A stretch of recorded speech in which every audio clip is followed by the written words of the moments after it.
What's up guys, Shouri here, and today we are going to be talking about the Porcupine and the 3 best assault rifles that I've found that work with it.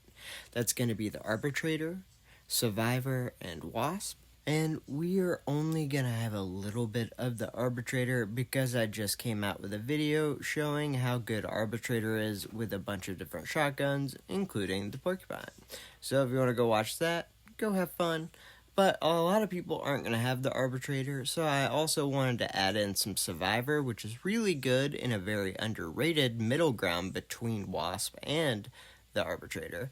And also the Wasp itself, because it is obviously the #1 assault rifle right now. So I think Arbitrator is better, but the #1 in use is Wasp. So those are the 3 I chose, and I hope you guys will enjoy it. But again, obviously, if you guys have seen my content lately, I am the biggest fan of the Arbitrator ever, and this gun actually works really well with it. One thing that Arbitrator and Wasp both have is a problem with their bullets. But if you use something like a Porcupine, you don't have to worry about the bullets at all, because in the medium to long range, you use that Arbitrator, and then when they start to get into the closer medium to short range, you go ahead and use the Porc, and you won't run out of ammo, and you can do a whole lot. Like right here, we just got an Unstoppable. We still had a lot of ammo in both of the guns, and it's really common to be able to do this with all of these weapons, as long as you're pulling out that shotgun to do a lot of the damage, because it does save you a ton of bullets and actually will get the kill faster. I know some people's devices don't switch weapons very well and it will lag, but I think if your device can do it, it's going to definitely be best for your ammo conservation, allowing you to use something like Jockey, that in this case is giving me a ton of armor and keeping me alive, and what's really responsible for me getting these Unstoppables and being able to just get a lot of multi-kills in general. So we did finally run out of ammo though, which is unfortunate, but you know, it does happen sometimes. And luckily we were able to get the 11th kill anyways, and keep it moving and do pretty well. And one weird phenomenon I have noticed when I've been using the Porc and other shotguns, I have a bear trap video that'll probably come out tomorrow, and I've really noticed that I've been winning almost every single game, which is almost impossible to do right now because of the way everyone plays. But then I realized that, oh yeah, it's because no one's getting kills. But if you can be good with shotguns and close range assault rifles, that means you can go get the objective and then have all the people who are camp sniping for their KD just do their thing. And before, I would be going for the hill with a sniper, but I would take a little bit longer to get there. Another advantage that both Wasp and Survivor have over something like an Arbitrator is you actually get a speed boost with it. And right here, you can see the Porcupine does a ton of damage on its own, and you can really benefit from the speed boost of the Survivor, and you can do a lot of damage with it by itself. Then you can also do lots of stuff with the Survivor. It is a really good combo, and it's really, really nice. It's a really good middle ground for those people who aren't able to use Wasp properly, and you're shooting Wasp from way too far away. This will still give you the same speed boost. It'll give you very quick shooting damage that doesn't necessarily require headshots. It's very quick to kill, which are basically all the good things Wasp gives, except it'll do it from a further distance away. The only thing Wasp has is if you get super close, it is better. So if you're one of the Mirage Wasp users, I think Wasp is still the way to go. But if you ever notice really top players, they're going to be using Survivor in a rush loadout, and Wasp is usually going to be reserved as a backup to like something like an Icebreaker or other sniper rifle for when people sneak up on them, or they'll have it with Mirage. But for the Undying loadouts, a lot of it's going to be Survivor. And the reason is, it's just a lot more utility at longer ranges. You're going to kill that Wasp guy before he ever gets to you, And you can really just do a lot more with this gun. And instead of something like Wasp where you have to rush into them, which basically means that they know exactly what you're going to do because you have no choice but to run forward as fast as you can. With Survivor, if you don't want to run forward, you don't have to.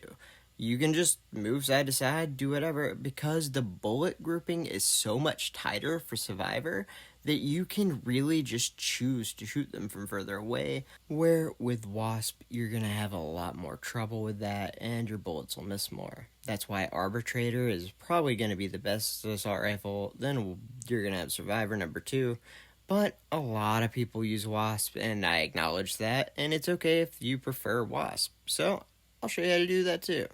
And one of the things is you need to get close before your Wasp is going to do that much.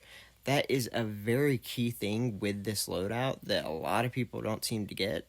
And a big problem with people not realizing that is they're wasting so much ammo all the time. And I get it because I have to start shooting from further away too, but if you can, you want to scope it, and then when you can get close enough, you want to switch to a shotgun because it's the only way to conserve ammo. You should never be running out of Wasp. If you are doing that, it means you're shooting so many of your bullets from further away that they're just missing, and it's wasted time and it's wasted bullets. So if you can wait till you can get a little closer, or if what you can do is when you do get closer, you just switch to a shotgun and kill them, or if you can knife them, that's the much preferred option because in that case, you will get much more merciless kills and much more headshot kills, which is what's going to translate to getting more points. And at the end of the day, points are what really matter, not necessarily kills.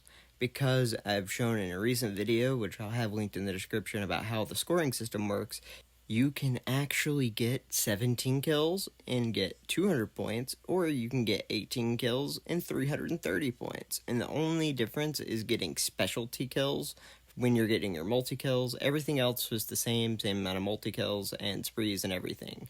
And it just comes down to getting more knife kills, grenade kills, merciless, or headshots. Just don't get body shot kills. And that is Wasp's biggest weakness. So if you can try to switch it up and get those kills with your shotgun, you're going to solve the two biggest problem Wasp users have. One is running out of ammo. Two is you're getting very little points for the kills you're getting. And so you'll have a lot more success with not only your KD because you're having more success saving your bullets, you're having more success in wins because you're helping your team by the kills you get, giving more points, and you don't have to be super mad at Apple if you charge your device. I don't. So it stole my 5 at once.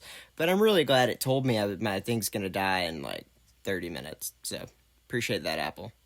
Either way, what you can do with a shotgun with the Wasp is so much more valuable than Wasp itself. And if you have one of the devices that cannot switch weapons without lagging, you really, really need to use something like Arbitrator. You do not need to be using Wasp.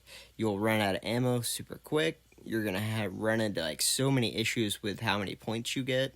And you're just way better off in every way by switching to shotguns if you use Wasp, or making sure you're going to get the pistol kill, the knife kill, grenade kill. Doesn't really matter. And if you can get the headshot with the Wasp, that's great, but it's really inaccurate and hard to do. So it just seems like it's the best idea to go ahead and go with the shotgun. But you know what else is a good idea? To see how cute Opal is, because he's just so cute. Here's Opal breaking the blinds so he can see out and look for the girls to come home, which will happen any minute now. And he just wants a head start on when it's going to happen. So he breaks things. Yeah, he's just lucky he's cute. But I would like to thank my supporters and people who've donated. And a special shout out to Jorge Silva, who donated in the last video's premiere. I appreciate you, buddy. And also, happy birthday to Gunplay. So, everyone, make sure you say happy birthday. And I hope you have a good one, bud.